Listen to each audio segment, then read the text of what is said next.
Assalamualaikum warahmatullahi wabarakatuh. Selamat berjumpa kembali ya para pejuang cuan dan pejuang sangkuters. Gimana nih keadaan teman-teman semua? Semoga kalian dalam keadaan sehat semua dan saya doakan ya buat kalian jadi orang sukses semua. Amin, mantap ya. Dan tetap ya kawan-kawan ya, secangkir kopi harus selalu ada buat menemani kesempatan kali ini. Nah, dimana di kesempatan kali ini kan kita melihat tuh parameter harga daripada Bitcoin kan masih naik turun lah ya, dari range harga 112 sampai di area 115.000 US dollar. Nah, terus kalau kita lihat secara overall di sini altcoin udah mulai ada napas ya. Kemarin yang mungkin sempat ambil waktu altcoin koreksi, ya tentunya hari ini udah ada sedikit profit lah tipis-tipisnya. Nah, di sini secara overall sih memang mengalami kenaikan, teman-teman, memang mengalami kenaikan, cuman belum terlalu signifikan juga ya. Kita lihat juga kinerja dari sektornya memcoin. Di sini kalau kita lihat dari sektornya memcoin ya, dari market cap dia naik, market cap naik 3,6%. Cuman kalau kita lihat dari volume itu masih koreksi banget teman-teman, volumenya masih koreksi. Terus di sini Dogecoin, Shiba Inu, PP ya, ini udah mulai recover. Pengu ini naik lumayan signifikan sekitar 6%. Terus kalau kita lihat Bong naik juga ya, walaupun belum ada 1%, tapi secara overall nih dalam sektornya memcoin mengalami kenaikan semua. Dan kali ini teman-teman ya, kita ada sedikit informasi nih yang cukup menarik sebenarnya. Apakah ini akan membawa perubahan yang cukup signifikan terhadap perkembangan daripada si Picoin? Menarik nih ya teman-teman ya.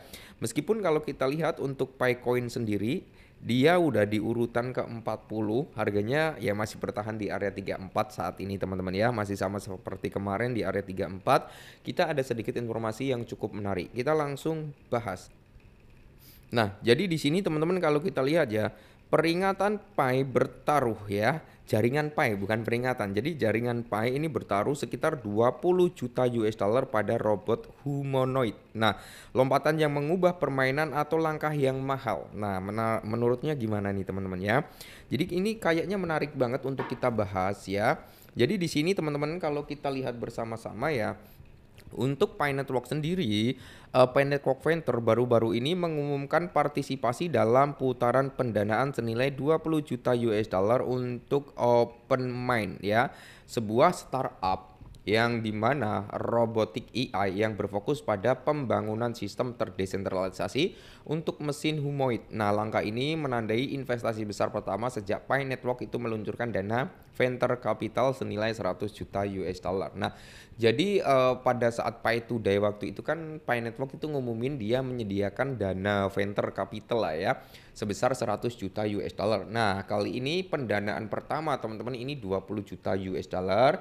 Ini didanakan atau diinvestasikan terhadap robotik AI yang berfokus pada pembangunan sistem desentralisasi untuk mesin humanoid. Nah, jadi ini cukup menarik nih. Nah, jaringan Pi dan langkah besar dalam robotika. Investasi Pi Network Venture di OpenMind bukan hanya langkah strategis tetapi juga petualangan baru dalam ekosistem Pi. Jadi di sini dijelaskan juga ya dari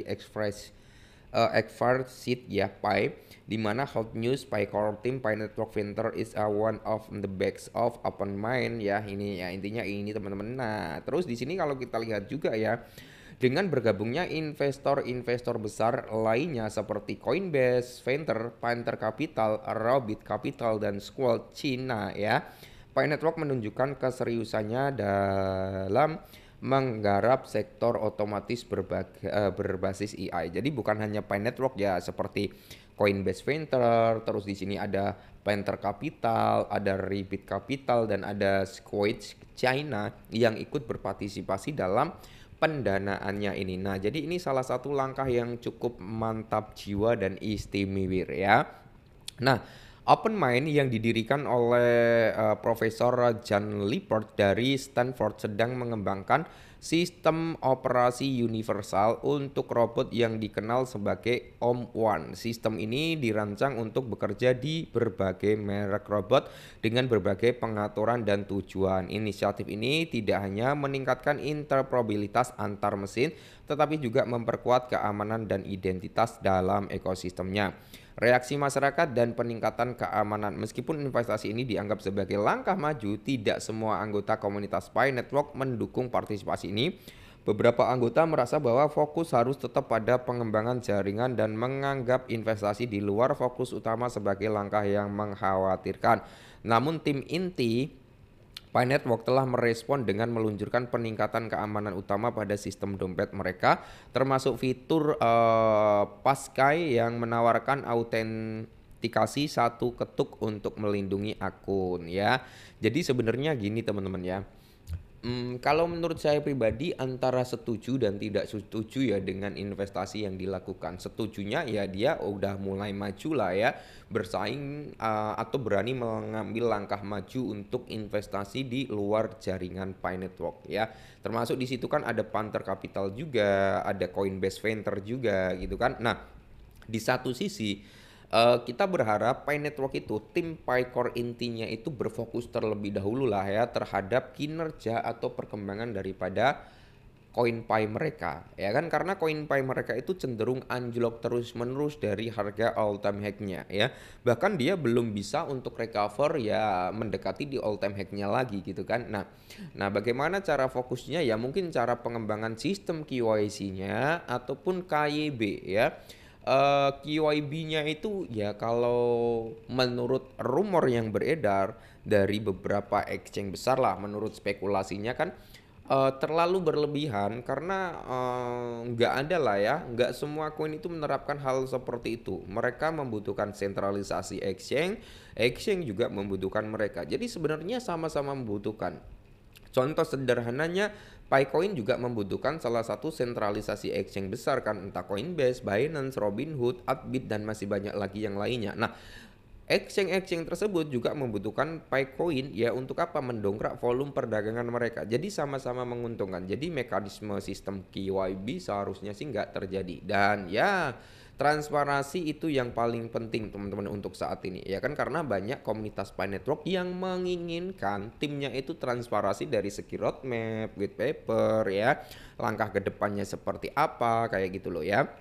Mungkin itu dulu difokuskan sama sistem KYC bagi teman-teman yang masih mangkrak gitu kan, meskipun udah KYC tapi belum bisa mengelola hasil miningnya gitu. Nah, potensi pertumbuhan dan prediksi pasar, meskipun ada kekhawatiran, beberapa analis percaya bahwa langkah-langkah investasi dan pembaruan terkini dapat menandakan potensi pertumbuhan jangka panjang untuk Pi Network di pasar. Harga token Pi telah turun tajam mencerminkan ketidakpastian yang lebih luas, tetapi indikator RSI menunjukkan bahwa token tersebut mendekati wilayah jenuh jual.